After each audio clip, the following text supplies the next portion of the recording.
Buenos días, queridos estudiantes. El día de hoy vamos a tratar una nueva temática. En este caso, hablaremos sobre las oraciones eliminadas.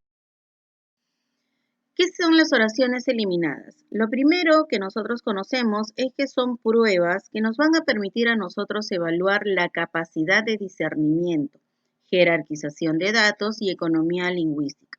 En otras palabras, viene a ser la relación de las oraciones y solamente una de ellas no tendrá ninguna relación con las demás. Ahí es donde viene la capacidad de discernimiento, discriminar, seleccionar. Entonces, estos ejercicios nos van a permitir discriminar la información relevante y complementaria. Para nosotros trabajar este ejercicio, que es netamente de razonamiento verbal, vamos a tener dos formas de eliminar las oraciones: la redundancia y la impertinencia. La redundancia va a ser aquella oración que reitera innecesariamente una idea ya concluida, expresa o tácitamente, en otro u otros enunciados. Quiere decir que es una repetición de lo ya mencionado, pero con otras palabras. En cambio, la impertinencia va a ser el que aporta una información ajena y contradictoria a la temática que se desarrolla en el texto. Es decir, es una idea que no tiene nada que ver en absoluto con lo que se plantea en las demás oraciones. Para empezar, vamos a tratar sobre la redundancia. Vamos a tener tres clasificaciones: la simple, la compuesta y la implícita.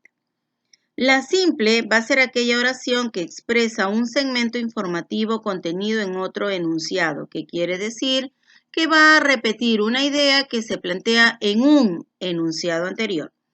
En cambio, en la compuesta es la idea que se va a repetir, pero que está mencionada anteriormente en varios enunciados. Y la implícita va a ser aquella que se sobreentiende, pero que ya es demasiado evidente. Por algo es una redundancia. Pero para poder clarificar estas clasificaciones, veamos mejor los siguientes ejemplos. Aquí yo tengo 5 oraciones, ¿sí? El tema, obviamente, estamos hablando de las trepanaciones craneanas, en donde nosotros pues tenemos un buen representante en la cultura Paracas. Muy bien, la primera oración me están hablando qué son las trepanaciones craneanas. La segunda, cuál es la finalidad. La tercera, qué se utilizaba para realizar. Y la 4 me dice otra vez: la finalidad de las trepanaciones craneanas consistía en incluir fragmentos de hueso. Entonces, es una idea que ya anteriormente se ha mencionado, y si te das cuenta ha sido en la oración 2, en donde dice eliminar fragmentos de hueso ocasionado por alguna contusión o enfermedad cerebral. Es más, la oración 2 es mucho más completa de lo que se está mencionando en la 4. Por lo tanto, mi oración eliminada va a ser la oración 4. Y estoy en una redundancia simple porque es una idea que solamente se ha mencionado en una oración anterior. En el caso de la redundancia compuesta, ¿ya? Recuerda de que era aquella idea que ya se mencionaba en dos o en varias oraciones. Dice: el emisor y el receptor son elementos de la comunicación. La segunda oración me habla que es el emisor. La tercera me habla que es el canal.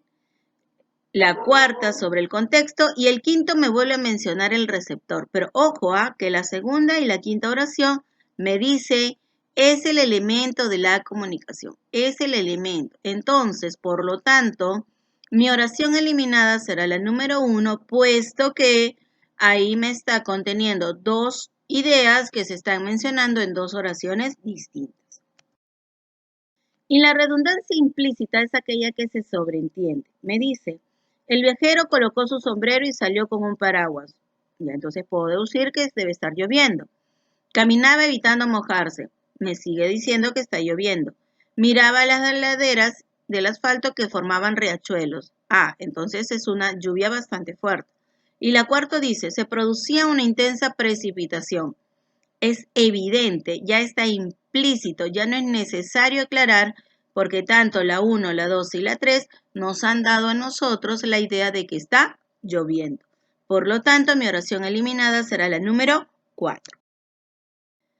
Hay que tener en cuenta que la redundancia va a implicar que la información de una oración ya está expresada en otra, es decir, es como un sub. Cuando hablamos de la otra característica o de la otra forma, ¿no?, que era la impertinencia, impertinencia viene de aquello de que no viene al tema, es decir, es un tema ajeno a lo que se está tratando.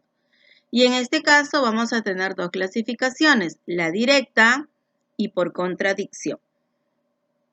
En la directa, ya, es la oración que va a aportar una información ajena o distante al tema central, es decir, es evidente.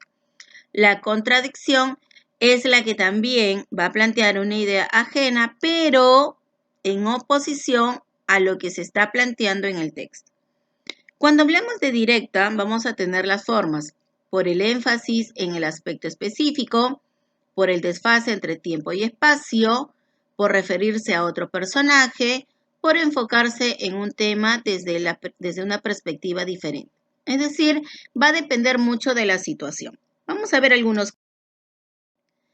Por ejemplo, aquí tenemos la impertinencia directa, ¿no? Dice, el termómetro es un apartado que mide temperatura. Me dice qué es el termómetro, ¿no? La segunda me dice, el más común consiste en un tubo capilar graduado. Ah, ya, entonces me está hablando de un tipo de termómetro y en este caso, ¿cuál es el más común? La tercera, la temperatura es el grado de calor en los cuerpos. La temperatura, pero me está dando ahí la definición de temperatura. Y si yo estoy un poquito revisando y ya dándome cuenta que mi tema es el termómetro, entonces esa oración, la número 3 en Romanos, no tiene ninguna relación con las demás, no tiene sentido que esté presente en el texto. ¿De acuerdo? Por lo tanto, ahí tendría pues que eliminar la oración número 3. En las formas indirectas, mi impertinencia directa. Ojo que había algunas clasificaciones, como vistes en la diapositiva anterior, por referirse a otro personaje.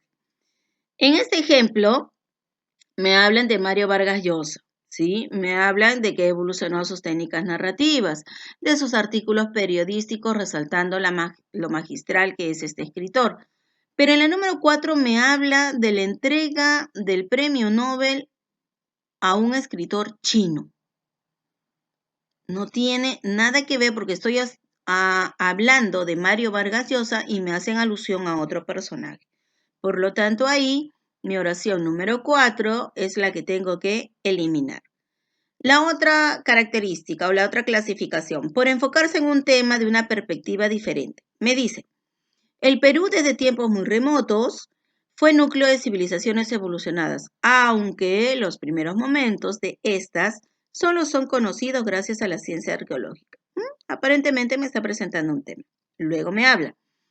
El Perú, situado en la parte central, está hablando acá de lo que es la geografía. A ver, vamos a ver en la tercera oración. Es el tercer país de esta región en tamaño. Ya me sigue hablando del tamaño y la expansión geográfica. Luego me habla del territorio, me habla de las costas. Ah, ya. Entonces quiere decir que en este ejercicio me están hablando del Perú, pero desde el punto de vista geográfico. En cambio, la primera me habla del Perú, pero desde el punto de vista un poco histórico y de la evolución. Entonces, es una perspectiva, un punto de vista totalmente diferente a la planteada. Por tanto, mi oración número 1 tendrá que ser eliminada. Por el aspecto físico, seguimos en la impertinencia directa.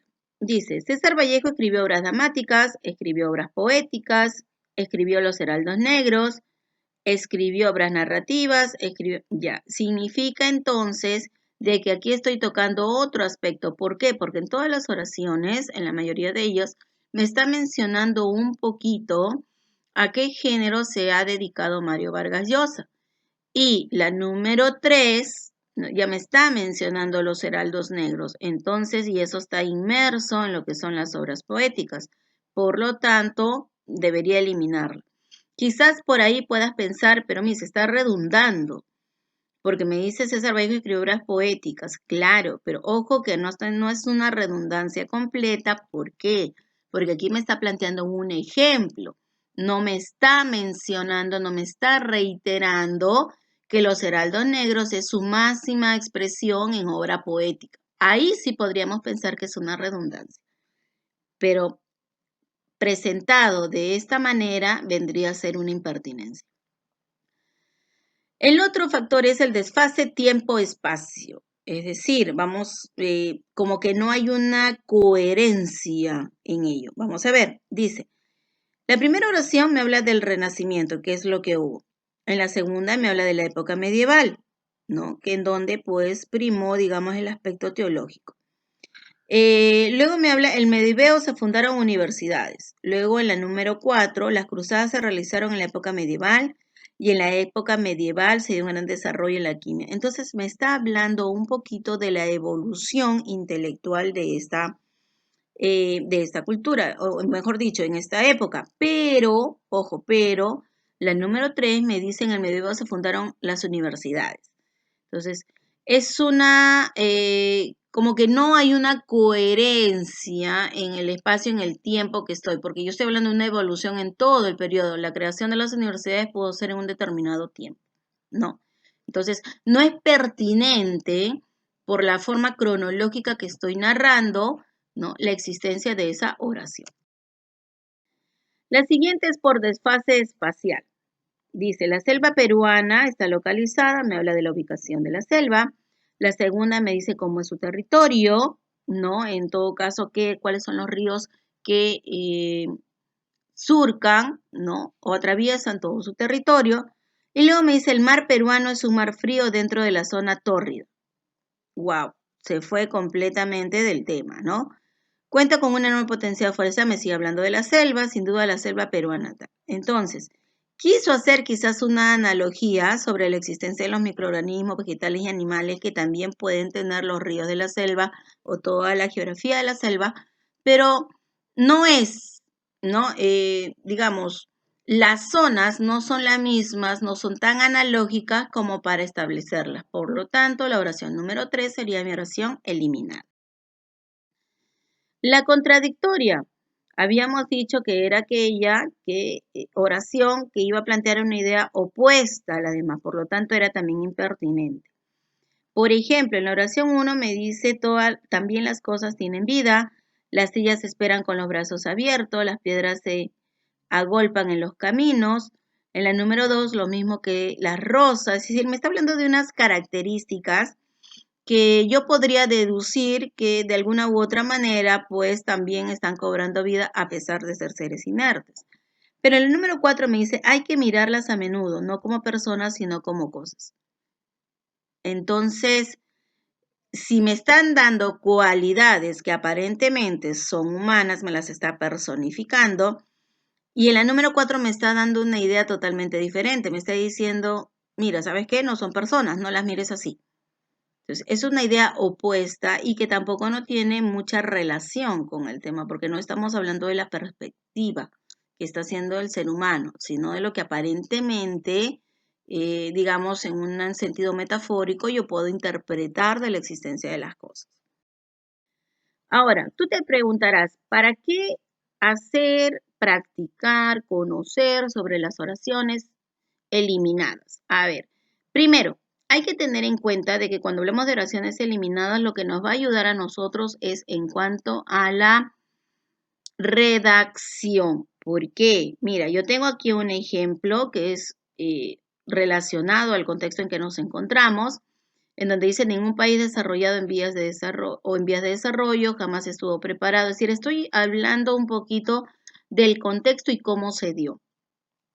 Pero en la número 3 digo, son cuestiones políticas las que han marcado la existencia de esta situación. Bueno, en realidad es una oración eliminada. ¿Por qué? Porque no tiene relación con las demás, porque las demás las estoy haciendo en un contexto. Pero ¿qué puedo hacer con las 4 oraciones restantes? Armar una redacción. Es decir, las oraciones eliminadas me van a ayudar a mí a agilizar, a detectar cuando yo redacto, no necesariamente un ejercicio, sino cuando yo empiezo a redactar, de repente me desvié del tema, de repente estoy redundando en la idea o inclusive estoy colocando una idea que no corresponde a la temática. ¿Se dan cuenta? Entonces, por ello siempre es necesario trabajar lo que son las oraciones eliminadas. Muy bien, jóvenes. Hasta aquí es esta presentación. Espero que haya sido claro y no te olvides, la práctica hace al maestro. Que no se quede en teoría, sino a practicar. Muy buenos días y continuamos con nuestra clase en plataforma.